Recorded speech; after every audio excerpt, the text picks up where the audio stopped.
Masyarakat Indonesia tentu sudah mengetahui pemberitaan tentang seorang perempuan bercadar yang menerobos masuk ke Istana Negara dengan menodongkan pistol. Perempuan ini langsung ditangkap oleh aparat keamanan supaya aksinya tidak berlanjut dan semakin berkembang menjadi aksi yang lebih membahayakan. Awal mulanya, perempuan ini masuk dan langsung menodong pistol atau senjata api ke arah pas pampres yang sedang bersiaga. Melihat hal ini dengan sigap pas pampres yang berjaga langsung mengamankan perempuan tersebut. Ternyata, ancaman radikalisme dan terorisme ini masih eksis di tengah masyarakat. Ketika pandemi COVID-19, kegiatan aksi teror ini dilakukan secara digital. Hal ini diakui oleh Badan Nasional Penanggulangan Terorisme atau bisa disingkat BNPT, melalui pimpinan tertingginya yaitu Komjen Pol Boy Rafli Amar yang menegaskan jika selama pandemi COVID-19, aktivitas terorisme justru berjalan dengan mudah dan efektif, apalagi dengan adanya crowdfunding atau penghimpunan dana yang dilakukan melalui mekanisme digital. Belum lagi dengan adanya perekrutan yang dilakukan dengan cara virtual dengan berbayar tanpa harus memerlukan tatap muka.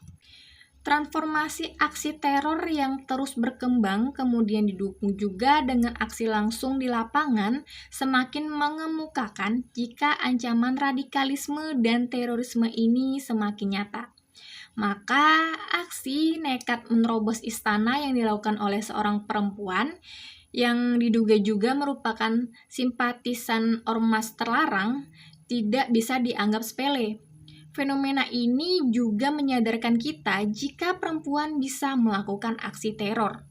Sebenarnya peristiwa serupa pernah terjadi yaitu ketika akhir Maret 2021, yaitu terdapat seorang perempuan berinisial ZA melakukan penyerangan di Mabes Polri.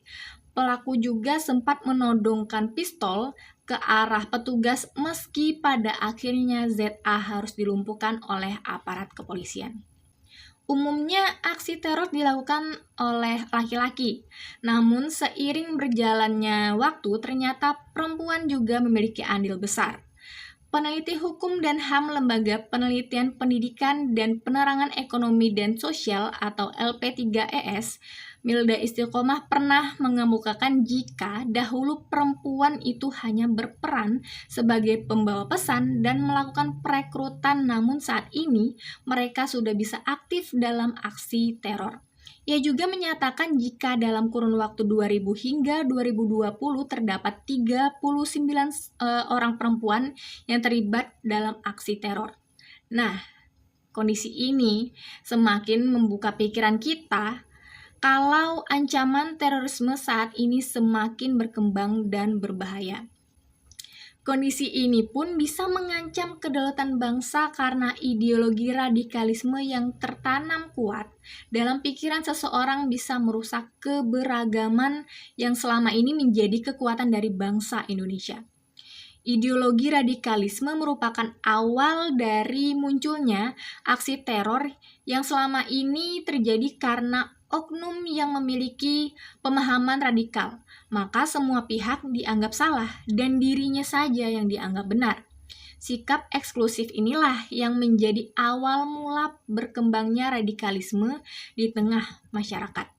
Saya sebagai anak bangsa ini concern terhadap permasalahan ini, karena pemerintah yang saat ini sedang menjabat begitu ekstra dalam merajut kebinekaan dan persatuan bangsa, seperti halnya di Papua, begitu banyak pembangunan infrastruktur yang dibangun menandakan kalau pemerintah tidak hanya fokus terhadap Jawa saja, melainkan berupaya mewujudkan pemerataan pembangunan di seluruh Nusantara. Hal ini tentu akan meningkatkan kesejahteraan masyarakat sehingga potensi konflik antar masyarakat tidak akan terjadi.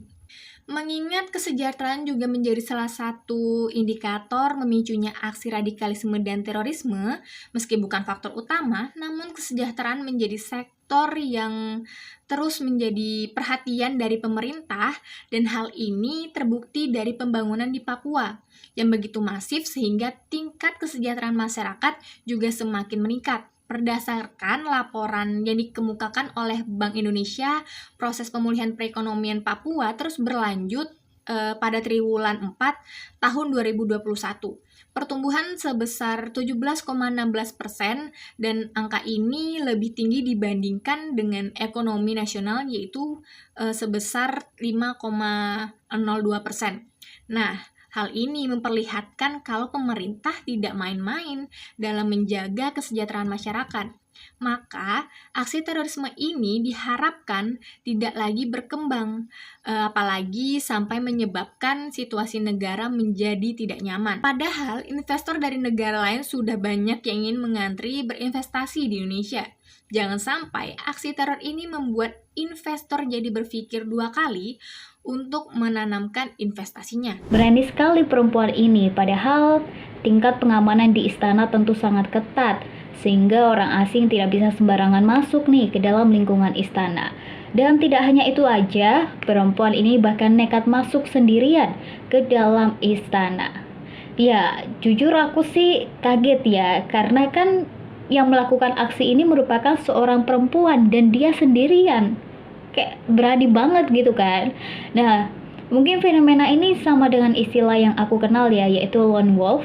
Dan mengutip dari penjelasan Markham yang berasal dokumen perpustakaan digital Kementerian Keamanan Dalam Negeri Amerika Serikat, bahwa lone wolf ini merupakan seseorang yang beraksi sendirian tanpa dukungan organisasi terorisme.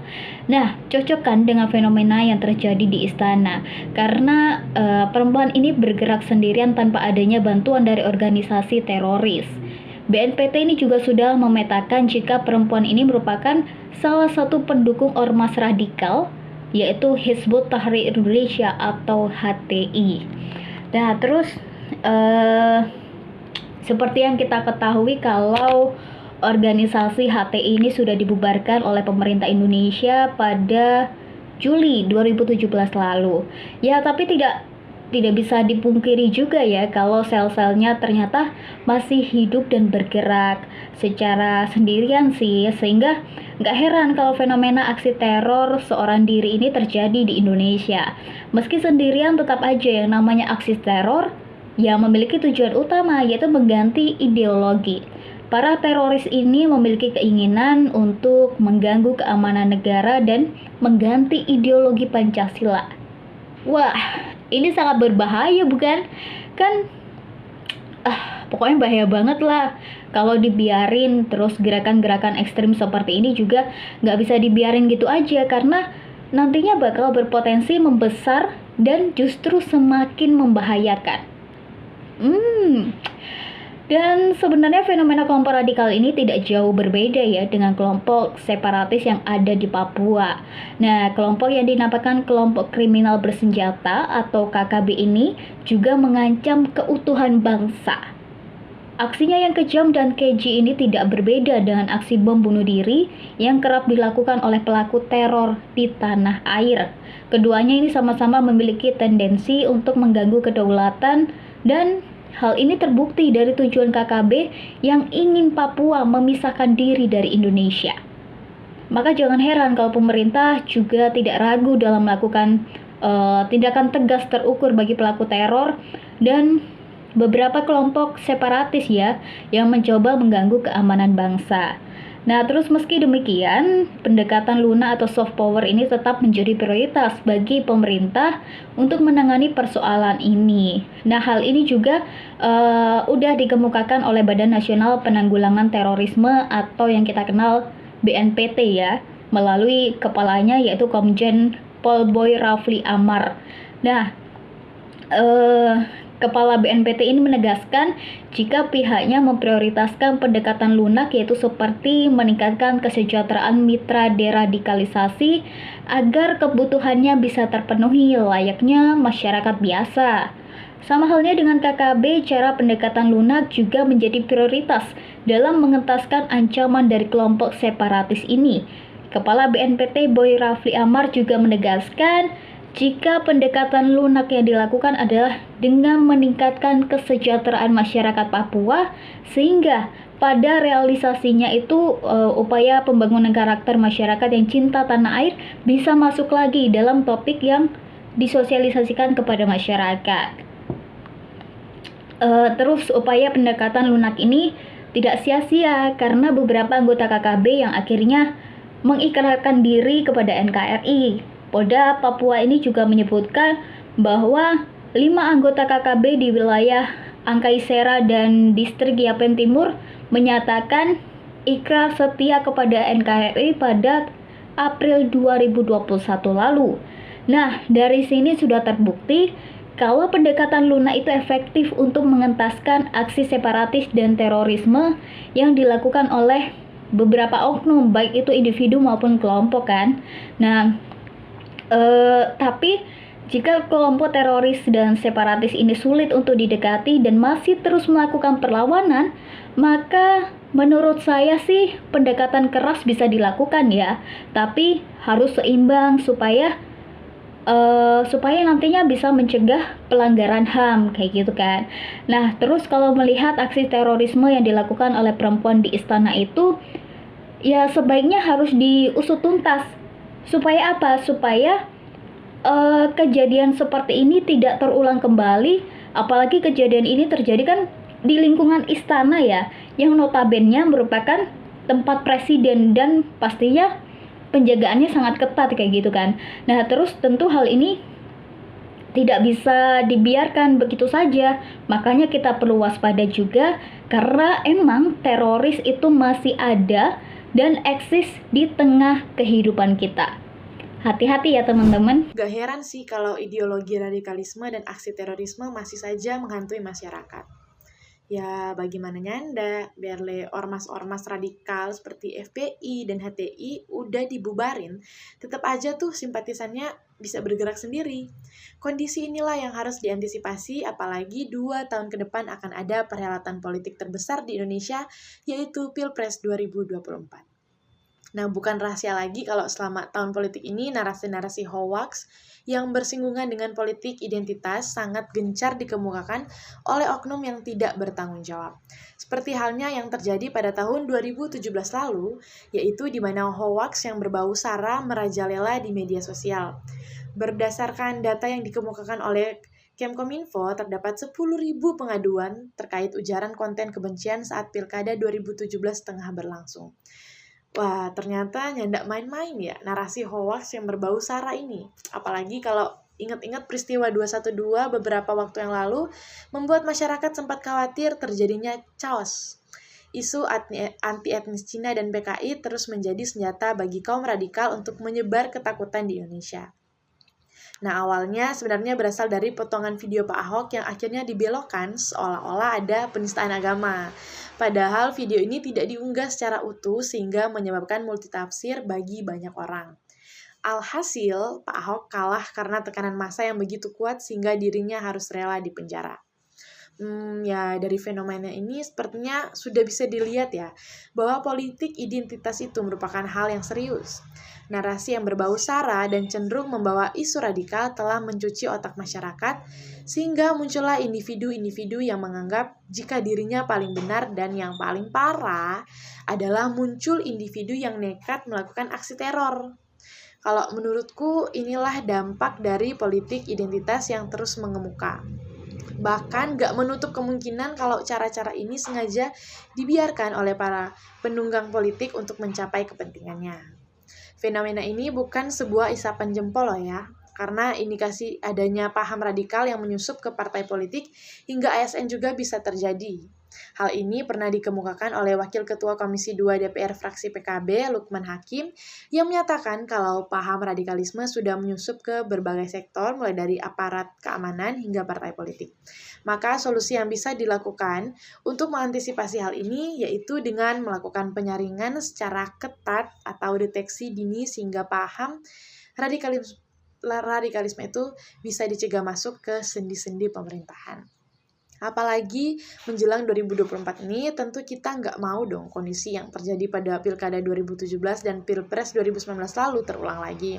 Apalagi menjelang 2024 ini dinamika politik terus berkembang sejak 2019 lalu. Misalnya dari Prabowo Subianto dan Sandiaga Uno yang memutuskan untuk masuk dalam pemerintahan, hingga saat ini kelompok radikal yang kerap dikaitkan dengan salah satu capres yang akan berkompetisi yaitu Anies Baswedan. Nah, masih segar ya pasti di ingatan kita bagaimana dulu Anies Baswedan sering tampil bersama dengan pimpinan ormas radikal yaitu Rizik Syihab. Bahkan baru-baru ini yaitu pada tanggal 17 Oktober 2022 lalu, Anies sempat bertemu lagi dengan pimpinan FPI ini di Petamburan. Bahkan pada kesempatan itu Rizik Syihab secara terang-terangan menyatakan kalau dirinya mewakili rekan-rekannya di dalam organisasi 212 berterima kasih kepada Anies Baswedan. Ya, nggak heran sih kalau kelompok radikal ini bisa saja menjadi alat politik di 2024. Makanya kita sebagai anak muda ini harus waspada dan membentengi diri kita agar tidak mudah terpapar ideologi radikalisme. Kalau mudah terpapar ya yang jadi korban adalah rakyat lagi. Akhirnya dipermainkan dengan isu SARA sehingga bisa berujung pada memilih sosok yang salah sebagai pemimpin. Makanya, sebagai generasi penerus bangsa, kita harus cerdas dalam memilih dan memilah informasi yang beredar di media sosial, apalagi yang bersinggungan dengan politik identitas. Kita sebagai penerus bangsa harus memilih pemimpin yang jauh dari politik identitas supaya kelompok radikal tidak bisa lagi mendapat panggung di negara ini.